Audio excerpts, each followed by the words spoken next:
చేతన. సాక్షాత్తు ఆ శ్రీరామచంద్రుల వారి ఆశీస్సులతో, శ్రీ వాల్మీకి మహర్షుల వారి దివ్య ఆశీస్సులతో పాటు నన్ను ఆశీర్వదిస్తున్న సనాతన బంధువులైన మీ అందరి ఆశీస్సులతో ఇక నుండి శ్రీ వాల్మీకి మహర్షుల వారు రచించిన శ్రీమద్ రామాయణంలోని 7 కాండములలోని సర్గముల వారీగా మొత్తం అన్ని సర్గములను ఒక్కొక్క సర్గము వారీగా తెలుసుకునే ప్రయత్నం చేద్దాం. పరిత్రాణాయ సాధూనాం వినాశాయ చ దుష్కృతాం ధర్మ సంస్థాపనార్థాయ సంభవామి యుగే యుగే. సాధువులను రక్షించుట కొరకును, దుర్మార్గులను నశింపజేయుట కొరకును మరియు ధర్మమును పునఃస్థాపించుట కొరకును ప్రతి యుగమునందును నేనే స్వయముగా అవతరింతును అని సాక్షాత్తు ఆ శ్రీకృష్ణ భగవానుల వారు భగవద్గీతలో తెలిపారు. త్రేతాయుగంలో రావణాసురుడు కఠోరమైన తపస్సు చేసి బ్రహ్మదేవుల వారి నుండి గొప్ప వరమును పొందాడు. ఆ వర గర్వంతో తాను చేస్తున్న ఆగడాలకు అంతు లేకుండా పోయింది. ఫలితముగా తపోజీవనులైన ఋషీశ్వరులను, దేవతలను ఆ రావణాసురుడు పెట్టే అంతులేని బాధలను తట్టుకోలేకపోయారు. వారు చేసే యజ్ఞ యాగాదులకు, తపస్సులకు విఘ్నములు కలిగించేవాడు. ఫలితముగా బ్రహ్మాది దేవతలందరూ శ్రీ మహావిష్ణుమూర్తి గారి వద్దకు వెళ్లి ఆయనకు తమ కష్టగాథలను తెలిపి వారందరినీ రక్షించమని మొరపెట్టుకున్నారు. అప్పుడు శ్రీహరి వారికి అభయమిచ్చారు.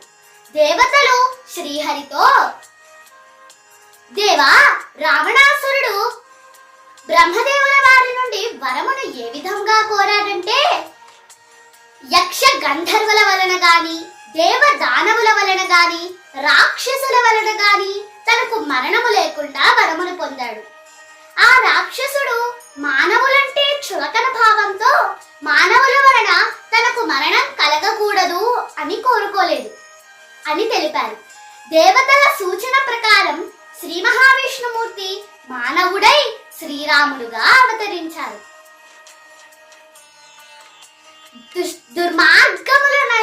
దుర్మార్గములను చేసే రావణాసురుడు గొప్ప తపశ్శక్తి గలవాడు. అతనిని సంహరించడానికి ఈ భువిపై జన్మించిన శ్రీరాముల వారు కూడా గొప్ప తపఫలములను సంపాదించారు. తరువాత ఆ దుష్టుణ్ణి తొదముట్టించి సమస్త లోకముల వారందరినీ పరిరక్షించారు. శ్రీరాముల వారు వృత్తాంతము అంతా రామాయణముగా మహాతపస్సుకు ఫలరూపముగా దర్శనమిస్తుంది. శ్రీరాముల వారి ప్రధాన లక్ష్యం ఏమిటంటే ఆ దుష్ట రావణుణ్ణి సంహరించడం. అందుకోసమే రామచంద్రుల వారు సాధించిన తపఃప్రభావములు మనం శ్రీమద్ రామాయణంలో మొదటి నుండి చివరి వరకు శ్రద్ధగా గమనించితే అర్థమవుతుంది. అశ్వమేధాది యజ్ఞాలను, యాగాలను చేసిన దశరథ మహారాజు గారు సత్యసంధుడు. సత్వగుణ సంపన్నురాలైన కౌసల్యాదేవి మహాపతివ్రత. ఆమె నోచిన నోములకు, చేసిన దాన ధర్మములకు లెక్కే లేదు. ఆ పుణ్య దంపతుల తపఃప్రభావమున వారికి పుత్రుడై ఈ భూమిపై జన్మించిన మర్యాద పురుషోత్తముడు శ్రీరామచంద్రుల వారు. శ్రీమద్ రామాయణము ఈ భూమిపై అవతరించడానికి మూల పురుషుడు వాల్మీకి మహర్షుల వారు. ఆయన మహాతపస్వి. ఆయనకు శ్రీరామ చరిత్రను వాల్మీకి మహర్షుల వారికి అందించిన, ఆయనకు అనుగ్రహించిన వారు నారద మహర్షి. ఆది కవి చతురాస్యౌ కమలజ వల్మీకజౌ వందే లోకశ్లోక విధాత్రోః యయోర్భిదాలేశ మాత్రేణ. అంటే కమలోద్భవుడైన ఆ బ్రహ్మదేవుల వారి ముఖము నుండి వేదము, అలాగే వల్మీక సంభవులైన శ్రీ వాల్మీకి మహర్షుల వారి కలము నుండి శ్రీమద్ రామాయణము జాలువారినది. వీరిద్దరూ చతురాస్యులు, అంటే ఒకరు చతుర్ముఖులు, మరొకరు చతుర వచనులు. వాల్మీకి మహర్షుల వారు శ్లోక విధాత, అలాగే బ్రహ్మదేవుల వారు లోక విధాత. వీరిద్దరి మధ్య గల భేదము రేష మాత్రమే అని పెద్దలు చెప్తారు. ఈ వేదసారమైన శ్రీమద్ రామాయణమును వాల్మీకి మహర్షుల వారు రచించారు.